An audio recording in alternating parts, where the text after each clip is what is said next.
என் பேர் பாஷா. சீமானா எல்லாருக்கும் தெரியும். திருநங்கைங்களுக்கு சீமா எல்லாருக்கும் தெரியும். நான் எல்லா தெத்துலேயும் டான்ஸ் ஆடுவேன், ஃபங்க்ஷனில் டான்ஸ் ஆடுவேன். இவ்வளோ பேருக்கு எனக்கு தெரியும். 16 வயசு அப்படியே எனக்கு தெரிஞ்ச ஒரு திருநங்கை அம்மாவோடு நான் போயிட்டு அவங்க வீட்டில் இருந்து எனக்கு கொஞ்சம் விபச்சார தொழிலில் நான் போக ஆரம்பித்தேன். 10 வருஷம் இந்த விபச்சாரம் தொழில் பண்ணிட்டு இருந்து இப்படியே தான் இருந்தேன். நான் பெண்ணாகவே மாறிட்டேன். அதான் நள்ளிரவில் தான் நான் விபச்சார தொழில் இருக்கும்போது ஒரு பைத்தியக்காரன் வந்து இங்கே நிற்காத நீ போயின்னா கர்த்தர் மனுஷன் மூலியமாக பேசுவார்னு அதை நான் உணர்ந்துட்டு அதோடு நான் என்ன பண்ணேன், வீட்டுக்கு போயிட்டு வீட்டுக்கு அதை சாப்பிட்டு ஆண்டவர்கிட்ட அழுகுறேன். வந்தது நீர் தானா ஆண்டவரே என்னை நான் ஒப்பு கொடுக்குற சொல்லிவிட்டு அன்றைக்கி நைட்டு ஆண்டவரோட மறுபடியும் கூப்பிட்டாரு. நான் திரும்பி வந்துட்டேன். எந்த இடத்துல நான் விபச்சாரம் செய்தன சிந்தாரப்பேட்டையில் அதே இடத்துல இன்றைக்கி நான் சுவிசேஷகராக இருக்கிறேன். என்னை வந்து அருவருப்பாக பார்த்தவங்க, என்னை கேவலமாக பேசினவங்க, நான் வந்தாலே என்னை திட்டினவங்க, ஆனால் இவங்க மத்தியிலலாம் கர்த்தர் என்னை உயர்த்தி வச்சுருக்காரு. அதுக்கு காரணம் யார் பார்த்தா இயேசு கிறிஸ்து மட்டும்தான். ஒரு காலத்தில் என்னை புறக்கணிப்பாங்க. ஒரு சாப்பாடு போட்டால் தட்டுக்கு யோசிப்பாங்க.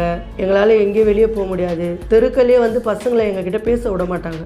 இன்றைக்கி பசங்கக்கிட்ட பேசுகிற, ஊழியத்தில் இடைப்படுற, இன்றைக்கி எல்லோரும் எந்த வாயில் சீப்போ இப்படிலாம் சொன்ன வாயை எதிர்க்கலாம் இப்போ வந்து ஜோமனு அதனால் வந்து கர்த்தருக்கு நான் முதலாவது நன்றி சொல்கிறேன். ஆனால் இப்போ வந்து நீங்கள் ஒரு பெண்ணா ஆணான்னு கேட்கும்போது நீங்கள் என்ன அது பதில் சொல்லுவீங்க? நீங்கள் ஆணா நினச்சிக்கோங்க, பெண்ணா நினச்சிக்கோங்க. ஏன்னா நான் மார்பு சர்ஜரி கூட நான் ரிமூவ் பண்ணிட்டேன். அது வந்து ஒயிட் ஷர்ட்டையோ டிஷர்ட்லாம் போட்டால் அந்த மார்பு பகுதி எனக்கு அசிங்கமாக தெரியும். ஒரு சில ஊழியங்களாக போக முடியாது. ஆண்டவரே இந்த மார்பு இருக்குல்ல, இது எனக்கு ரொம்ப அச்சமாக இருக்குது. இது மூலியமாக கூட நான் மீண்டும் வந்து அந்த இதில் போயிடக்கூடாது சொல்லிட்டு நான் ஜோம் பண்ணியிருக்கேன். ஏன்னா கீழ் சர்ஜரி வந்து ஒன்றுமே பண்ண முடியாது. பண்ணது தான் முழு பெண்ணாக தான் இருக்கிறேன். மேல் சர்ஜரி கீழ் சர்ஜரிலாம் பண்ணிட்டேன். நான் அவர் கூப்பிட்டாருன்னு எல்லாத்தையும் நான் ஒன்று ஒப்படைச்சிட்டு வந்துட்டேன். வணக்கம். எப்படி இருக்கீங்க? நல்லா இருக்கேன். நம்மளுடைய வாழ்க்கையில் நிறைய மனிதர்களை பார்ப்போம். அதே போல் சில மனிதர்களை பார்க்கும்போது தான் அவங்கக்கிட்ட பேசணும், அவங்களுடைய வாழ்க்கை என்னன்றது தெரிஞ்சுக்கணும் அப்படின்ற ஆர்வம் வரும். உங்களை பார்க்கும்போது அப்படி தான் எல்லாருமே நினைக்கிறாங்கன்னு நம்புகிறேன். குறிப்பாக சொல்லணுன்னா வாழ்க்கைக்கு ஒரு நம்பிக்கை கொடுக்குற விதமாக உங்களுடைய வாழ்க்கை இருக்குது அப்படின்னு நான் சொல்லணும். முதல்ல உங்களை பற்றி சொல்லுங்களேன். என் பேர் பாஷா. என்னுடைய தகப்பனார் தாய் இருக்காங்க. கூட பிறந்தவங்க 3 பேர் இருக்காங்க. நீங்கள் ஒரே ஒரு பையன்? ஆமாம், ஒரே பையன். 3 அக்காங்களா? 3 அக்காங்க. ஓகே. நீங்கள் பிறந்து வளர்ந்ததெல்லாம்? எல்லாமே சிந்தாதிரிப்பேட்டை, சென்னை தான். சென்னை. ஓகே. ஆனால் உங்களுடைய ஒரு ரீல் வந்து நான் சொன்னது போல் பல வாழ்க்கையை மாற்றுச்சு, நம்பிக்கையை கொடுத்துச்சு நான் சொன்னேன் இல்லையா? அந்த ஒரு ரீல் நீங்கள் போட்டிருந்தீங்க சோஷியல் மீடியாவில். அதை பற்றி முதல்ல சொல்லுங்களேன் எனக்கு. அம்மா அப்பாவோட கூட இருக்கும்போது கூட நான் நிறைய முறை வந்து டான்ஸில் நல்லா ஆடுவேன். என்னுடைய டார்கெட் பார்த்திங்கன்னா நல்லா டான்ஸ் ஆடுவேன். ஒரு லேடிஸ் போல தான் ஆடுவேன். அப்படி தான் நான் வீட்டில் இருந்தேன்.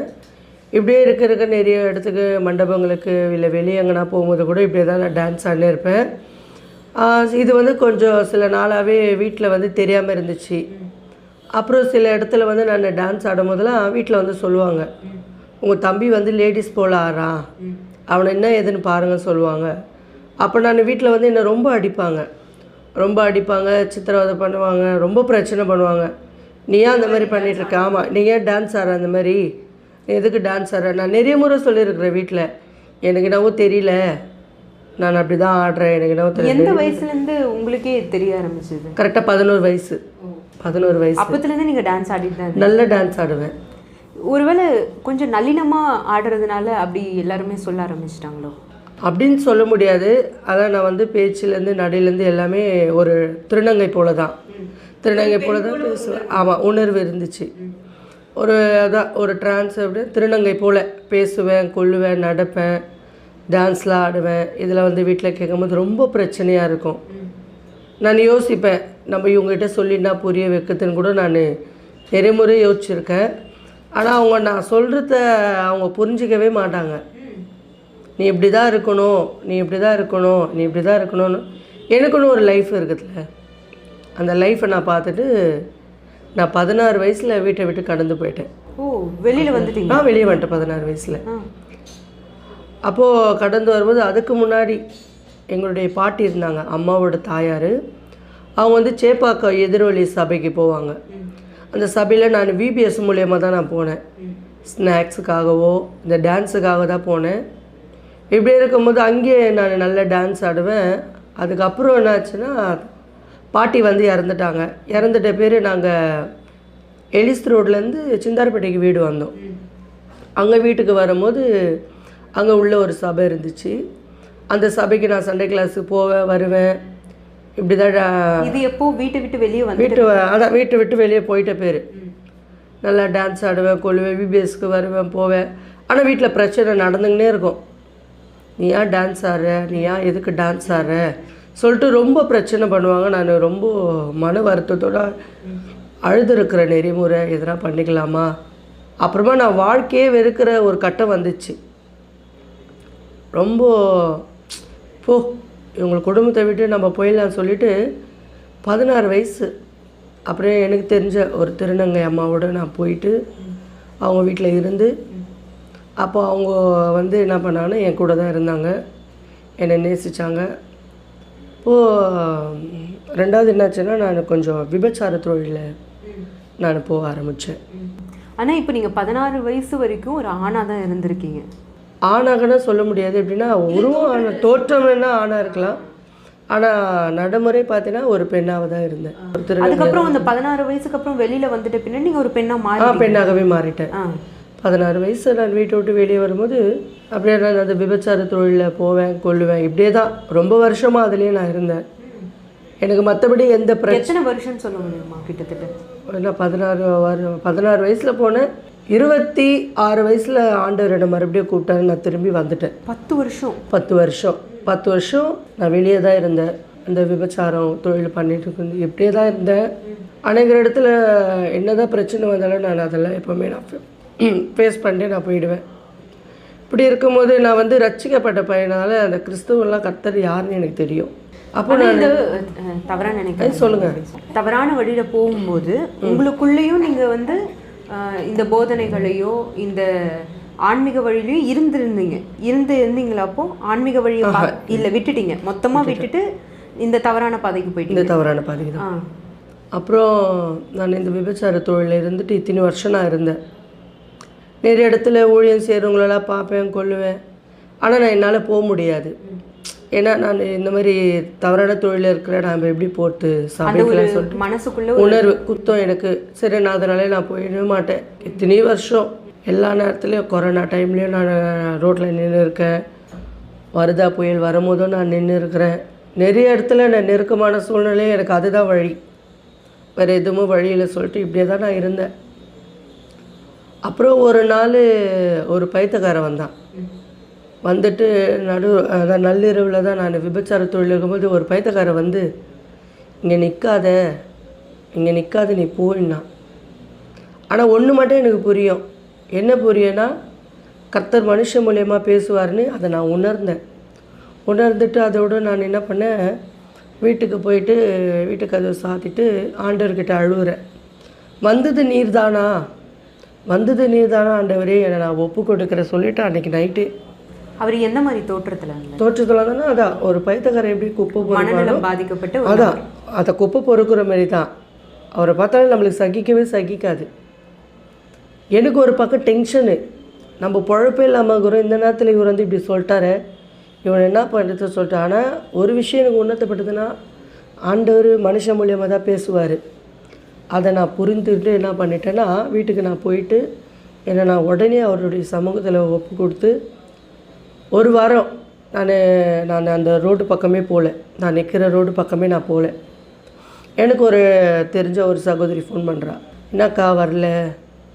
இல்லை இனிமேல் நான் வரல, நான் விட்டுட்டேன்.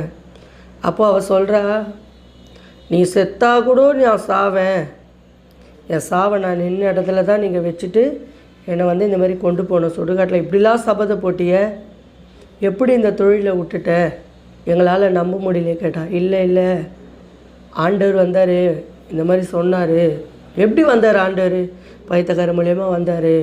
மனுஷன் மூலியமாக பேசுவார்னு எனக்கு தெரியும், ஆண்டவருடைய அன்பு எனக்கு தெரியும் என்ன. அப்படியாக்கா, சரிக்கா, நெக்ஸ்ட்டு என்ன பண்ண போகிறேன்னு கேட்டால் தெரியலன்னு சொன்னேன். சரி, விபச்சாரம் தான் தப்பு, நம்ம கடையாக வசூலுக்கு போகலான்னு சொன்னான். நான் அதுக்கே யோசிச்சேன். நான் கடையாக எப்படி போகிறது, எனக்கு பயமாக தெரினேன். அது ஒன்றும் இல்லைக்கா, நம்ம கடையாக வசூலுக்கு போகலான்னு சொன்னான்.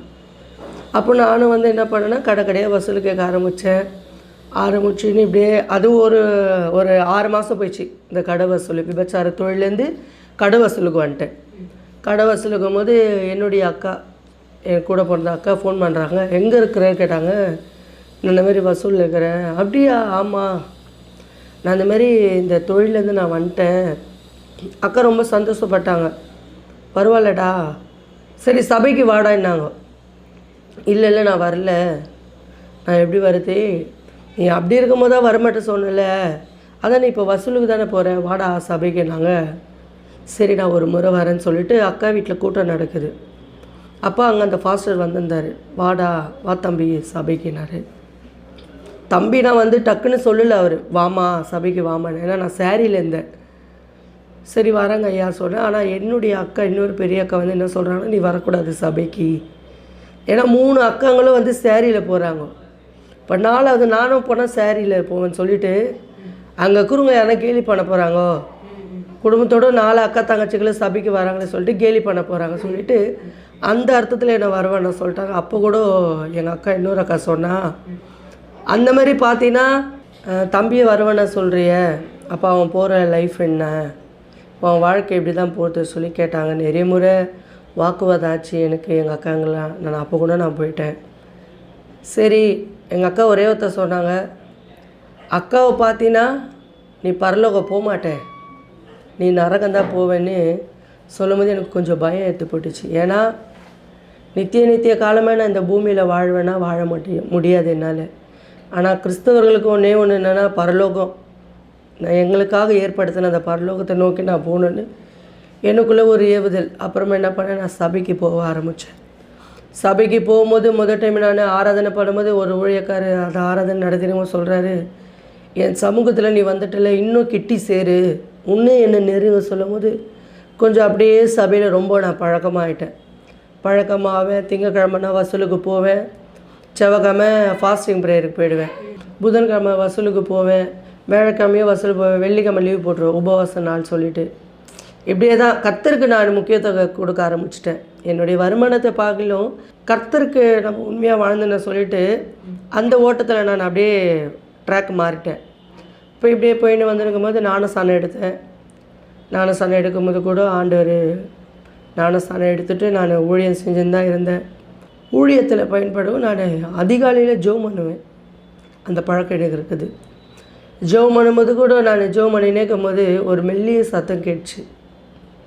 நான் உன்னை தாய் கருவில் எப்படி உண்டாக்குனேன், அப்படி வா என்றார். அப்போ நான் ஒரு நிமிஷம் யோசித்தேன். என்ன டைம் அது? கரெக்டாக இருக்கும், ஒரு 5:10 இருக்கும் விடியகாலத்தில். அப்போ தான் அந்த ஜபலாம் போவோம். 4:30க்கு ஜெபம் பண்ணோன்னா நாங்கள் எப்படி முடிக்கிறேன்னு எங்கள் ஜபத்தில் மட்டும் வந்து டைமிங்கில் நம்ம முடிக்கிற டைமிங்கே தெரியாது. தொடங்க டைம் வேணால் நம்ம சொல்ல முடியும், முடிக்கிற டைம் சொல்ல முடியாது. அப்போது இப்படி நான் ஜெபம் பண்ணும்போது, தாய் கருவில் உன்னை எப்படி உண்டாக்குனேன், நீ அந்த மாதிரி வான்னு சொல்லும் போது எனக்கு ஒரு பயம். ஏன்னா சீமானா எல்லாருக்கும் தெரியும். உங்கள் பேர் என்ன? சீமா, திருடங்கங்கள சீமா, எல்லாருக்கும் தெரியும். நான் எல்லா டெத்துலேயும் டான்ஸ் ஆடுவேன், ஃபங்க்ஷனில் டான்ஸ் ஆடுவேன், எல்லாத்துலேயும் நான் சீமானா எல்லாருக்கும் பேர் போடுவேன் தான் நான். அப்போது நான் யோசிக்கிறேன், திடீர்னு என்னை கூப்பிட்டாரு சொல்லிட்டு எனக்கு ஒரு பக்கம் பயம். எப்படி வரப்போகிறேன், இவ்வளோ பேருக்கு எனக்கு தெரியும், எப்படி மாற போகிறாண்டவர். அப்போ ஆண்டவர் சொல்கிறாரு, நீ என்ன பாருன்னாரு. நான் என்னன்னா, ஆண்டவரே நான் உன்னை தான் பார்க்குறேன், உங்கள்கிட்ட தான் ஊழியம் செய்கிறேன், வழிவாசல் வேணால் நீங்கள் திறங்கன்ட்டேன், அவர்கிட்டே ஒப்படைச்சிட்டேன். அப்புறமா மறுபடியும் கேட்குறேன், ஆண்டவரே பேசுறது நீர் தானா? அப்புறமா சபைக்கு போகிற வாக்குத்தத்த ஆராதனை 1ஆம் தேதி வாக்கு. அப்போ அந்த ஆராதனையில் பேசுகிறாரு, நான் உன்னை பேர் சொல்லி அழைக்கிறேன் வா என்றாரு. அப்போ நான் சபையில் ஜெபம் பண்ணினே இருக்கிறேன். நான் இன்னொரு இடத்துல பார்த்திங்கன்னா நான் ஜுப்பா போட்டுன்னு பிரசங்கம் பண்ணின்னு இருக்கேன், ஊழியம் செஞ்சிட்ருக்கேன். சேரீயில் வந்து நான் என்ன பண்ணியிருக்கிறேன், ஜெபம் பண்ணியிருக்கும் போது நான் இன்னொரு இடத்துல ஒயிட் அண்ட் ஒயிட்டில் ஜுப்பா போட்டு ஊழியம் செஞ்சுருக்கிறேன். அது வந்து பார்த்திங்கன்னா தரிசனம். ஆண்டவர் காட்டுறாரு, இதுதான் உன் வாழ்க்கை என்று காட்டுறாரு.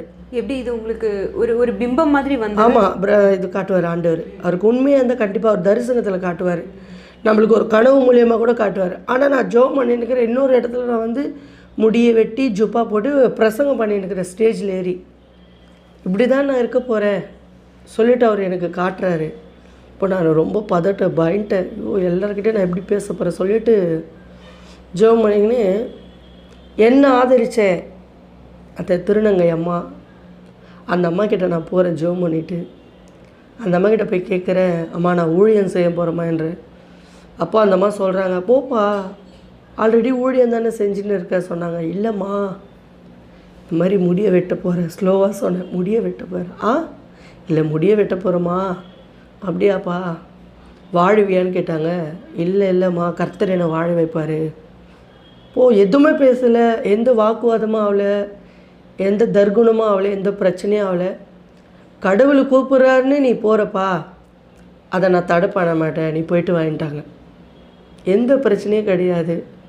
எந்த இடத்துல நான் விபச்சாரம் செய்தன சிந்தாரப்பேட்டையில், அதே இடத்துல இன்றைக்கி நான் சுவிசேஷகராக இருக்கிறேன்.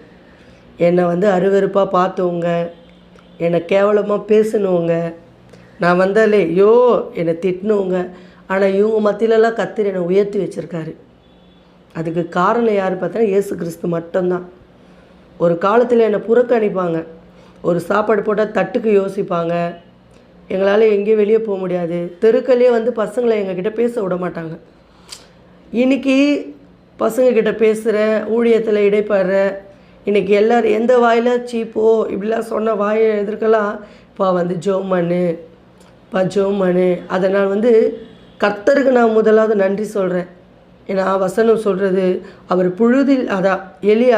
புழுதில் இருந்தவரை அவர் உயர்த்துகிற தேவன், புழுதில் இருக்கிறவரை அவர் உயர்த்துகிற தேவன், எளியவனை அவர் வந்து உயர்த்துகிற தேவன், குப்பையில் இருந்தவரோ அவர் எடுத்து தூக்குற தெய்வம். அப்போது நான் இதெல்லாம் யோசிப்பேன். அப்போது நான் ஒரு குப்பையில் இருந்தேன், ஆனால் கர்த்தர் என்னை அதுலேருந்து தூக்கிட்டார்.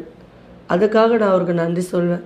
அப்போது நான் முடியெல்லாம் வெட்டிட்டு ஊழியம் தான் செய்கிறேன். என்னை பார்க்குறவங்களா சீமாவா இது கேட்குறாங்க.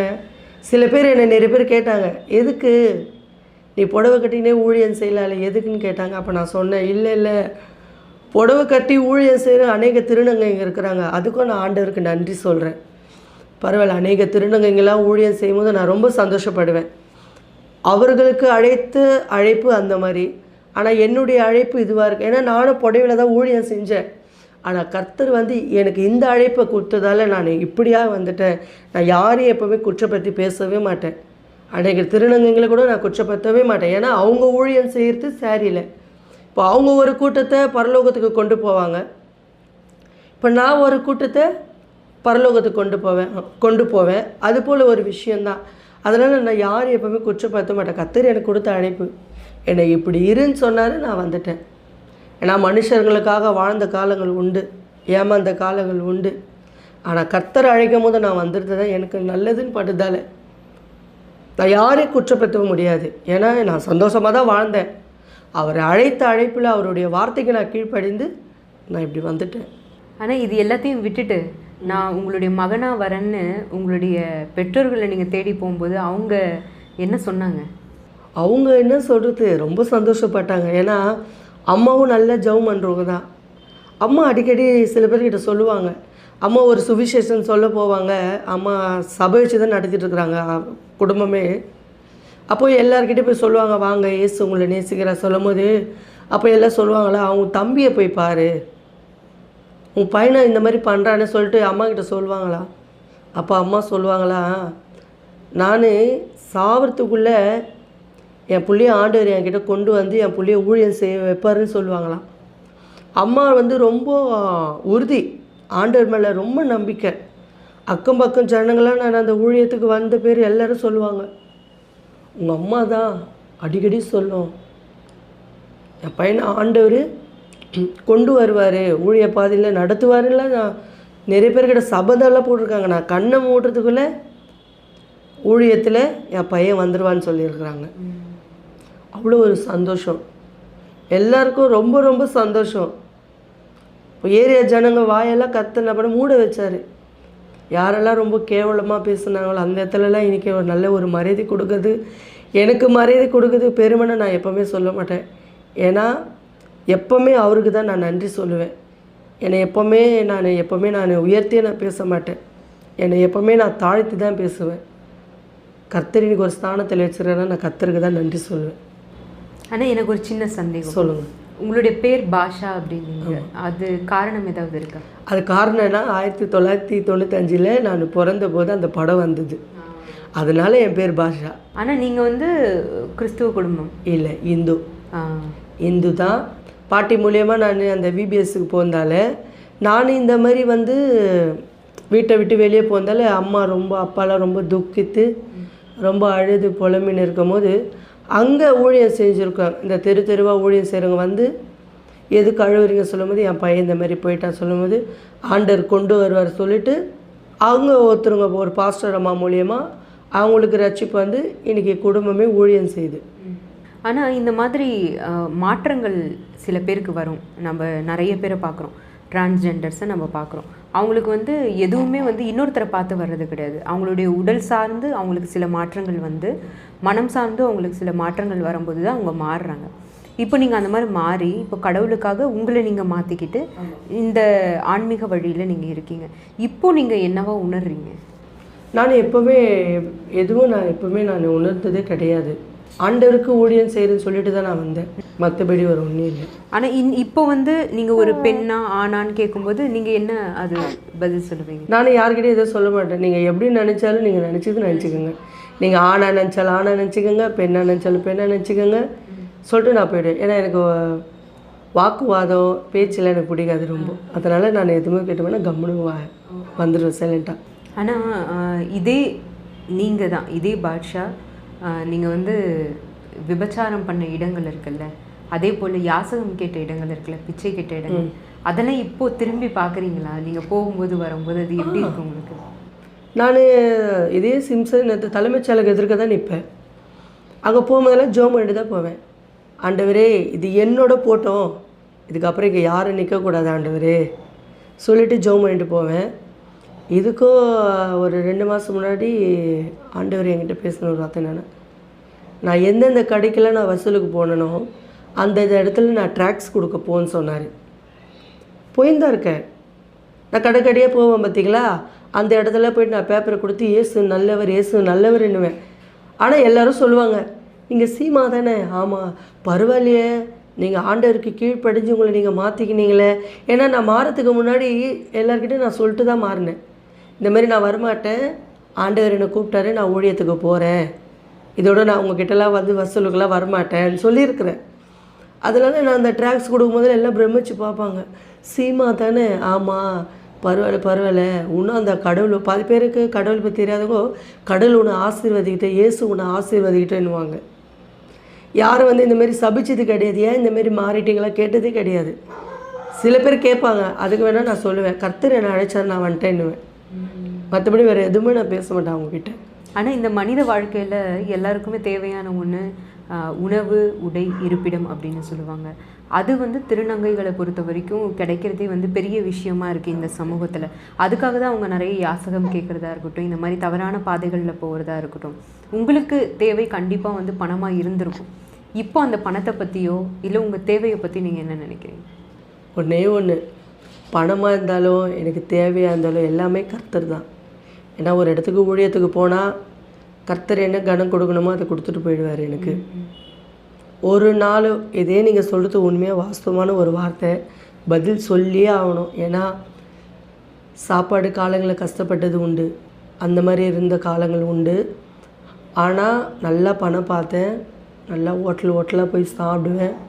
இன்றைக்கி அதெல்லாம் இருக்குமோ பார்த்தா இல்லை.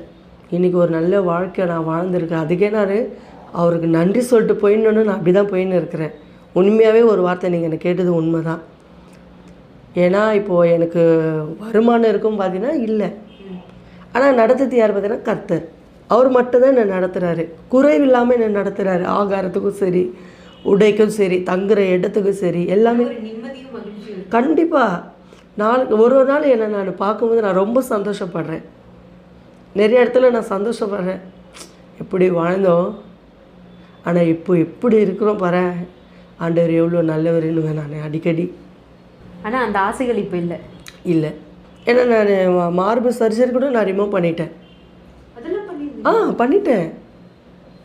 அது வந்து நான் ஒயிட் ஷர்ட்டையோ டிஷர்ட்லாம் போட்டால் அந்த மார்பு பகுதி எனக்கு அசிங்கமாக தெரியும். ஒரு சில ஊழியங்களாக போக முடியாது. அப்போது என்னை ஒரு சின்ன பையன் என்னை கேள்வி கேட்டான், நீங்கள் திருநங்கை சொல்கிறீங்க ஆனால் பார்த்தா அப்படி தெரியலேன்னு கேட்டான். அப்போ என்னுடைய ஃபோட்டோஸ் காமிச்சேன். ஆமாப்பா, ஆண்டவர் நல்லவர், இதுதான் நான் சொல்லும்போது, அப்போது சில பேர் ஆண்டவருடைய சமூகத்தில் நான் போய் கேட்டேன், ஆண்டவரே என்னை இப்படி மாற்றினீங்களா? அப்போது ஆண்டவர் சொன்னார், உன் நடையிலையும் உன் பேச்சிலே தான் நீ யாருன்னு நான் உன்னை வச்சுருக்கேன். ஒரு காலங்கட்டம் வந்தால் நான் உன்னை நடத்துவேன்னு சொன்னார். அந்த பாதையிலே தான் போயிட்டுருக்கேன். அப்போ நான் ஆண்டவர்கிட்ட கேட்டேன், ஆண்டவரே இந்த மார்பு இருக்குல்ல, இது எனக்கு ரொம்ப அச்சமாக இருக்குது. இது மூலியமாக கூட நான் மீண்டும் வந்து அந்த இதில் போயிடக்கூடாது சொல்லிட்டு நான் ஜெபம் பண்ணியிருக்கேன். அதே ஒரு வருஷம், அதே 8ஆம் தேதி, அதே 7ஆம் மாதம் எனக்கு பிரதிஷ்டை பண்ண நாள், ஒரு வருஷம் கழித்து அதே பிரதிஷ்டை நாள் வரும்போது என்கிட்ட இந்த மார்பு இல்லை, சர்ஜரி பண்ணி ரிமூவ் பண்ணிட்டேன். வைக்கும் போது 1.5 லட்சம் குத்தி வச்சேன். அதுதான் கேட்க வந்தேன். ஏன்னா அது அவ்வளோ செலவு பண்ணி நிறைய அறுவை சிகிச்சைகள். ஆமாம், பண்ணிட்டேன். 1.5 லட்சம் கொடுத்தேன். இதே ஐசஸ் பௌசி ஹாஸ்பிட்டலில் தான் வைப்பாங்க. அதே பௌசிய மேடம் தான் வந்து 30,000 கொடுத்து நான் எடுக்கும்போது கேட்டாங்க, சீமா தானே? ஆமாம். எவ்வளோ நாள் குச்சிந்த வைக்கணும் இந்த இப்படி வைக்கணும் அப்படி வைக்கணும், திடீர்னு ஏன் இந்த மாற்றம்? ஆண்டவர் கூப்பிட்டாரு, மேம் வந்துட்டேன் மேம். சரி ஓகே, 30,000 எடுத்துகிட்டு வா சொன்னாங்க. எடுத்துகிட்டு போய் கொடுத்து அதை ரிமூவ் பண்ணிவிட்டு வெளியே வந்துட்டேன்ட்டு. நீங்கள் வேறு என்னென்ன உடலில் மாற்றங்கள் செஞ்சுருந்தீங்க? இல்லை, அது மட்டும்தான். ஏன்னா கீழ் சர்ஜரி வந்து ஒன்றுமே பண்ண முடியாது. பண்ணது தான், அதெல்லாம் நம்மளால் ஒன்றுமே பண்ண. நீங்கள் சர்ஜரி பண்ணிங்களா? 8 வருஷம் ஆகுது சர்ஜரி பண்ணி.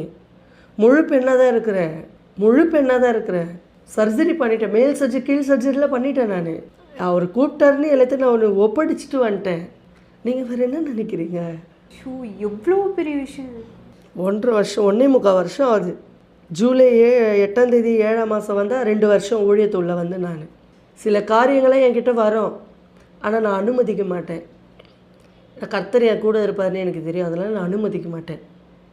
இதுதான் இந்த மாற்றம் இருக்கு இல்லையா, உண்மையாகவே நிறைய பேரோட வாழ்க்கையை மாற்றும் அப்படின்னு நான் நம்புகிறேன். நிறைய பேருக்கு வாழ்க்கையில் ஒரு நம்பிக்கையை கொடுக்குன்னு நினைக்கிறேன் உங்களுடைய கதை. நீங்கள் இதே போல் ரொம்ப பாசிட்டிவாக உங்களுடைய வாழ்க்கையை நடத்தணும், நிறைய பேருக்கு எடுத்துக்காட்டாக இருக்கணும், நிறைய பேருக்கு நல்வழியை நீங்கள் கொண்டு போகணும் அப்படின்னு நம்புகிறேன். இந்த மாற்றங்கள் உங்கள் வாழ்க்கையில் ஏன் நடந்துச்சுன்றத விளக்கத்தை நீங்கள் கொடுத்துட்டீங்க. அதே போல் பல பேரோட வாழ்க்கையில் அந்த மாற்றத்தை கொண்டு வருன்ற நம்பிக்கையோடு உங்களுடைய நேரத்துக்கு ரொம்ப நன்றி. இதே போல் மகிழ்ச்சியாக ஆன்மீக வழியில் நீங்கள் போயிட்டே இருக்கணும். Thank you so much.